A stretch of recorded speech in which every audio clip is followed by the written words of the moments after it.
Hey guys, it's been a while. My previous update was all the way back in 2020. So I guess you might be wondering what happened between then and now. Um, well, it's been a bit of a bumpy ride to say the least. Let me catch you up. Okay, so last time Corona had just started, so I had to take a year off of university, which, well, it wasn't ideal.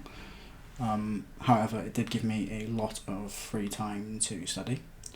So yeah, I improved quite a lot in like the first 6 months of that period, which in the end it came to my 2 year anniversary point, where I took a N1 mock exam, which I passed, and a couple months after that, I retook, well, not the same exam, but another mock exam which I passed as well, which kind of led me to believe it wasn't really a fluke.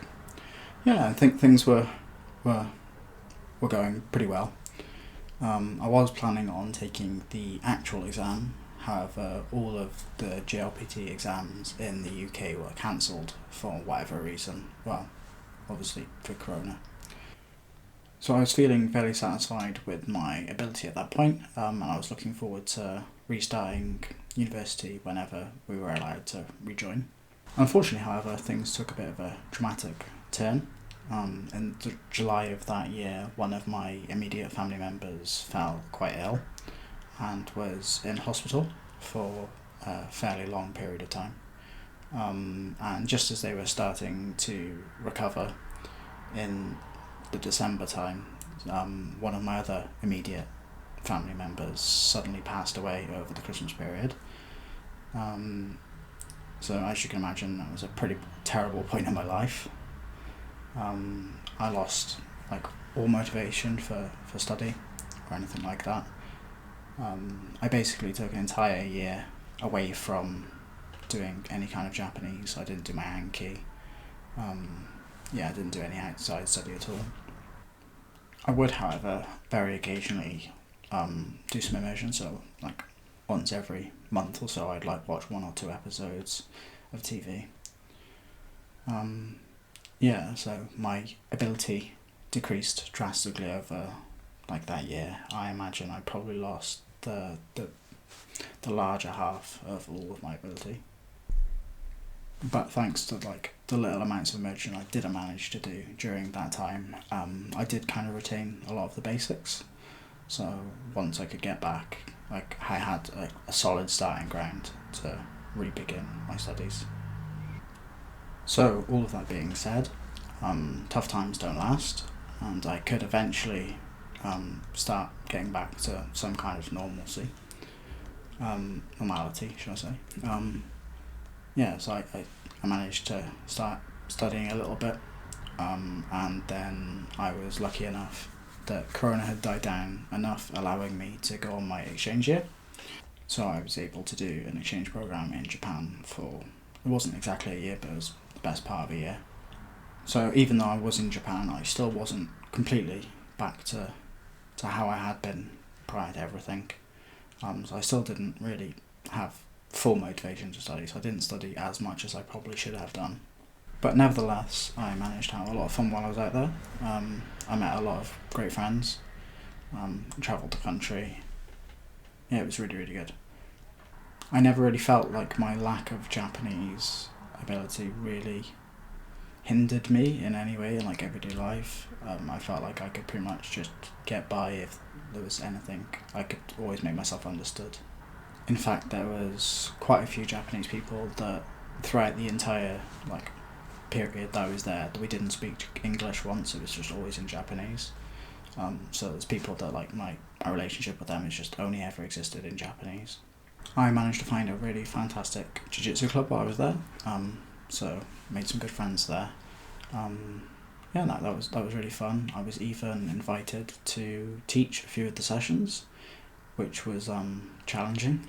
It was quite funny trying to teach jiu-jitsu in my broken Japanese, but they were very patient with me, and we made it work. So in the February, I had to return to Oxford to finish my degree, as I had 1 semester left, and I was kind of doing it hybrid, so I was doing it online while I was in Japan, and that wasn't working for me, so I came back slightly early.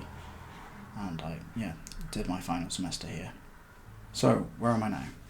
Well, I guess I have a degree in Japanese, which doesn't really mean much in my opinion. I'd say I've massively improved from where I was in my last update.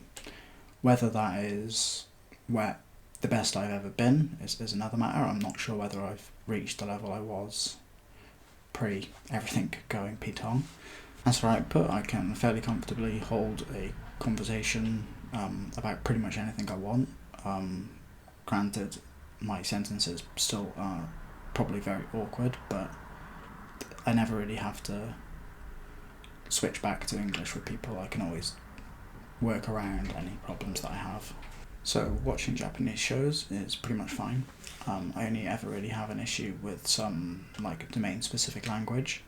However, that doesn't really impede like the watching experience, because I can usually get the gist of what they're saying even if I don't know the words. So the other day I was watching that Netflix like docudrama about the Fukushima meltdown, and I could pretty much just watch that like it's a normal TV show, with like the exception of I didn't know some of like the particle physics words that kept coming up, but it was like I could still figure out what they were talking about.